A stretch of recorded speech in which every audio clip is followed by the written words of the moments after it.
तो आप हम लोग मुझसे पहले से ही वाकिफ़ हैं। मैं अपना इंट्रोडक्शन क्या दूँ, फिर भी थोड़ा सा बता ही देता हूँ, हो सकता है उस दिन कोई एक आध एब्सेंट हो।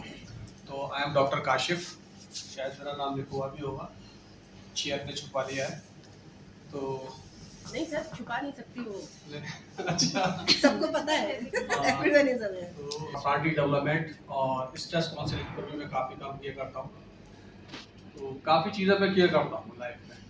मैं कभी खाली नहीं बैठता। मेरा मानना ये है, आप अकेले मत बैठिए, खाली मत बैठिए। खाली बैठेंगे तो खाली दिमाग शैतान का दिमाग।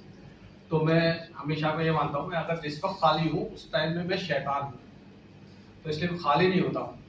तो उस दिन भी हम लोगों ने एक डिस्कस किया था, एक लेक्चर यही वाला स्लाइड लेकर आया था। आज मैं इस लेक्चर को स्टार्ट करने से पहले आपको एक स्टोरी सुनाता हूँ। आप सोच रहे होंगे टीचिंग की क्लास तो हम जो है आए, इंडक्शन में आए, कुछ यहाँ पर अलग तरह की चीज़ है, लेकिन मैं कुछ अलग तरह की चीज़ें बताता हूँ, बनाता हूँ। मेरा काम ही है। मेरा चैनल भी है पर्सनालिटी डेवलपमेंट पे, डॉक्टर काशिफ ऑनलाइन, उस दिन भी मैंने बताया होगा। तो इस बात को ध्यान में रखते हुए देखिए कि मैं थोड़ा सा एक्टिवली पार्टिसिपेट किया करता हूँ, कुछ जोक्स में भी, बातों में भी। मेरा स्टाइल ये है, मैं जब पढ़ाता हूँ, लेक्चर देता हूँ, तो मैं खाली पढ़ाता ही नहीं, मैं बात को थोड़ा सा हंसी मजाक के मूड में भी लेके चला जाता हूँ। लेकिन आज मैं शुरू करता हूँ क्योंकि टाइम ही एक ऐसा है। तो मैं एक बताता हूँ, एक पता हुआ क्या, एक यूनिवर्सिटी में कुछ 4 स्टूडेंट्स पढ़ रहे थे। उनको किसी चीज पर रिसर्च करनी थी। अब वो रिसर्च जो करनी थी वो, लेकिन उनका क्या एक प्लान था कि उनको पढ़ाई में बड़े अच्छे थे, हर चीज में अच्छे थे, बड़े एक्टिव थे, हर चीज उनको बड़ी पसंद आती थी। एक प्रॉब्लम ये थी, उनको एग्जाम से बचना था। उनको ये लगता था एग्जाम नहीं देना चाहिए, बस टीचर को किसी तरह से हम कन्विंस करेंगे और एग्जाम नहीं देंगे। तो वो ये कोशिश किया करते थे। एक दिन क्या हुआ, वो एग्जाम की डेट आ गई, सेमिनार जो उसमें क्लास एग्जाम होते हैं। टीचर बोले अच्छा, वो लड़के आपस में बोले भाई एग्जाम हो रहा है, कैसे करें। तो वो अपने लाइब्रेरी पहुंचे। वहां जाकर उन्होंने सारा डेटा रिसर्च के लिए, जो उनका रिसर्च वर्क चल रहा था उसके लिए अपना डेटा ढूंढा। रात भर उन लोगों ने क्या किया, जब पहुंचे, जब शाम का टाइम आया, तो वो इतने ज्यादा फ्रस्ट्रेट हो रहे थे कि यार एग्जाम सुबह कैसे देंगे। तो उन लोगों ने सोचा चले अदा करते हैं, पार्टी करते हैं। भाई क्या एग्जाम है, एग्जाम में क्या रखा है। तो वो लोग पार्टी करने पहुंच गए। रात भर उन्होंने पार्टी की, और रात भर क्या हुआ, पार्टी करने के बाद जब रात भर जागेगा आदमी तो क्या होगा, मॉर्निंग में सो जाएगा। अब जब सुबह पेपर देने का वक्त आया तो क्या हुआ, अब वो एग्जाम का टाइम निकल गया, तो सो गए। जब लोग सो गए, तब क्या होता है, अचानक से अब सुबह आँख खुली तो पता चला एग्जाम का टाइम। टीचर के प्रोफेसर के पास पहुंचे, आप जैसे प्रोफेसर। तो जब प्रोफेसर के पास पहुंचे तो प्रोफेसर ने कहा भाई तुम तो लेट हो गए, अब तुम्हारा एग्जाम नहीं हो सकता। अब वो स्टूडेंट्स अलग तरह से अपनी बात कहते हैं, प्रोफेसर अपनी तरह से कहते हैं। प्रोफेसर समझते हैं मैं ज्यादा हैंडसम, स्टूडेंट वो समझते हैं मैं ज्यादा हैंडसम। आपकी लाइफ में भी ऐसे स्टूडेंट्स आएंगे। अगर जो आप बिल्कुल नए कमर जो हैं, उनकी नजरों में तो स्टूडेंट्स अभी कुछ होंगे ही नहीं, तो आप ही अभी स्टूडेंट रहे होंगे। और जो सीनियर हैं इनमें, तो वो जानते होंगे कि स्टूडेंट्स क्या होते हैं। स्टूडेंट्स आपसे भी शातिर होते हैं, प्रोफेसर स्टूडेंट से ज्यादा शातिर होते हैं, यानी होशियार होते हैं। प्रोफेसर बोले भाई अपने भी तुम्हारा एग्जाम नहीं होगा। स्टूडेंट बोला भाई सर मेरा तो एग्जाम दे दीजिए प्लीज। प्रोफेसर के हाथ में जोड़ने लगे। तो प्रोफेसर बोले अच्छा ठीक है, मैं तुम्हारा एग्जाम ले लूंगा, ठीक है। आज नहीं हुआ क्या था, पहले तो ये बताओ तुम हुए लेट कैसे। तो उन्होंने कहा भाई हम लेट ऐसे हुए, हम लोगों ने रात भर पढ़ाई करी, सारी रात लाइन में बैठे रहे, हमने सारा डेटा इकट्ठा करा, और हम चारों दोस्त आपस में खूब मेहनत करके रात भर पढ़े। और रास्ते में जब हम आ रहे थे, अचानक से हमारी गाड़ी का पंचर हो गया। और हम चारों लोग जो है धक्का मारते हुए गाड़ी को, जहाँ तक जब हम पहुंचे तो हमारा टाइम निकल चुका था, और हम इसलिए आपको पेपर नहीं दे पाए। कर क्या रहे थे रियल में, वो पार्टी कर रहे थे ना। अब कहानी यहाँ से क्या चेंज हुई, बोले अच्छा ठीक है मैं ले लूंगा, मैं समझ गया। उन्होंने उसका एग्जाम लेना चाहा, कहा 3 दिन दे रहा हूँ, तैयारी करके आना, फिर से एग्जाम लेंगे। 3 दिन बाद तैयारी करके स्टूडेंट्स आते, एग्जाम दे रहे आते। जब एग्जाम देते तो उसमें एक सवाल आता है, सिर्फ 2 सवाल होते हैं उसमें लिखे होंगे। पहला सवाल होता है व्हाट इज योर नेम, आपका नाम क्या है, क्या आपका नाम क्या है। और दूसरा सवाल होता है उसमें कि चारों को अलग अलग कमरे में बिठा दिया जाता है, और चारों को दूसरा सवाल दिया जाता है कि भाई ये बताइए कि आपकी गाड़ी में कौन से नंबर का पहिया टायर पंचर हुआ था। एक में लिखा था आगे का दूसरा लिखा था लेफ्ट राइट, तरीके से चारों पाई ये दे दिए गए और नीचे लिख दिया अगर चारों का सवाल मैच नहीं हुआ तो इस साल फेल कर दिया जाएगा। क्या समझ में आया इस कहानी से? थोड़ी सी हंसी मजाक की भी कहानी थी, मेरा मानना ये थोड़ा सा मुस्कुराना भी चाहिए, ठीक है। तो ये कहानी का मतलब क्या था जब बताने का, क्योंकि ये जो हम जब प्रेजेंटेशन देने आए हैं ये भी इस कहानी से कहीं ना कहीं इसका रिलेशन है। क्यों रिलेशन है? देखिए हम क्या चीज है, सच पे डिपेंड करती है।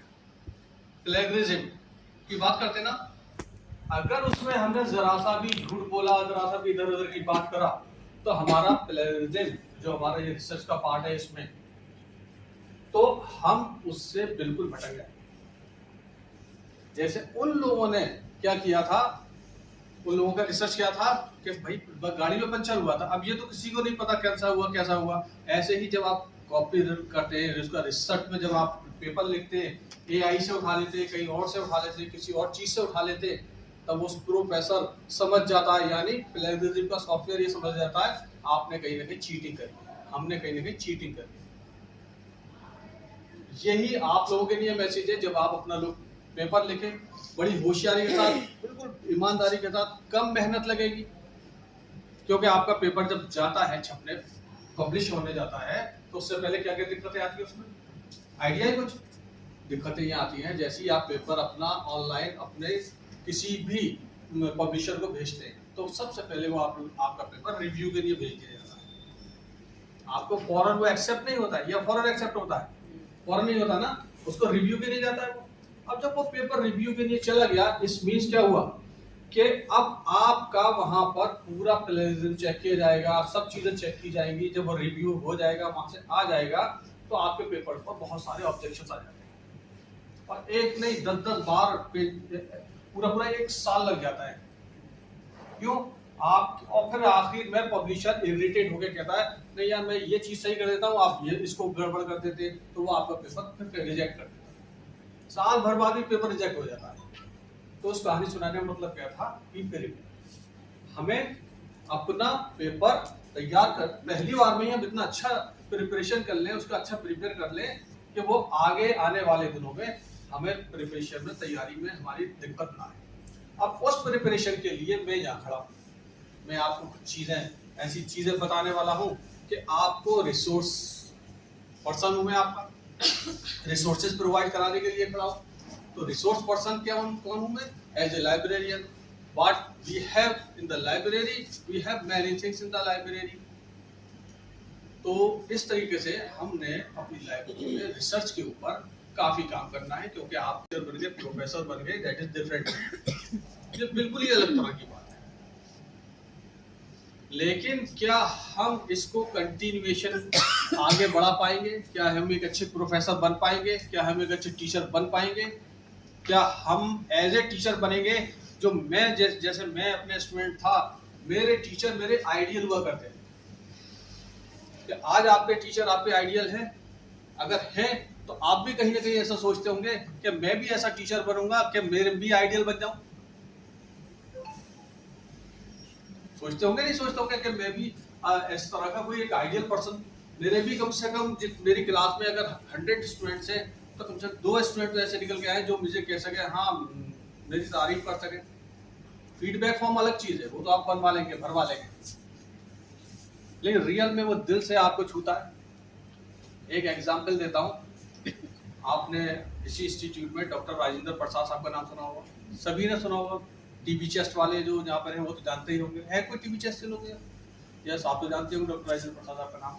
और आजकल देखो वो यूट्यूब पर वीडियो डाल रहे हैं अपनी, और क्या डाल रहे हैं वो, हमेशा उन वीडियोस में किसका जिक्र करते हैं? अपने गुरुस का।